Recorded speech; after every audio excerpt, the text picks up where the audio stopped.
தெய்வ அருள் இருந்தாதான். ஆமா இப்ப நம்ம வேசகண்ணி வந்து பூரா தெய்வத்துக்கு சமம். ஆமா தெய்வத்துக்கு அந்த பவர் குறைச்சாதான் நம்ம மனுஷன். ஆமா எந்த தெய்வ கடாட்சம் இருக்குதோ இப்ப இந்த எத்தனையோ ஊர்ல இருக்கிற பசங்க இருக்குது ஓ மவன் இருக்கிறான். ஆமா அவன் ஆட வரானா எங்க வருவான்? ஐயோ தெய்வத்தின் அருளால் வந்தாதான் அந்த மேலே ஏற முடியும் தம்பி. கண்டிப்பா கண்டிப்பா உன் வயசுக்குலாம் நம்ம ஆட்டம் பார்க்கறதே பயப்படுவோம்.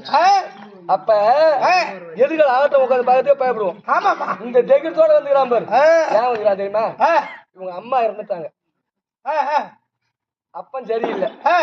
அவர் இன்னும் நம்ம அடக்கலமாக நம்ம கிட்ட விட்டாங்க. நீ இருந்து நம்ம பிள்ளைதான். ஆமா ஆமா இந்த 16 பிள்ளை நம்ம 16 பேருக்கு இவன் ஒரு பிள்ளைதான். ஆமா யாருன்னா அவனை டேரு மாதிரி என் மகனை பேசிட்டீங்க அப்பிடுவோம். என் பொறுப்புல நம்ம 16 பொறுப்பு அவங்கதான் இருக்கணும். ஐயோ நம்ம பிள்ளை மாரி பாதிக்க வேண்டும். கண்டிப்பா ஒரு கண்டிப்பா தாய் இருந்தால் ஒரு பிள்ளைக்கு அடகலம். ஆமா தவப்பு அடகணும்.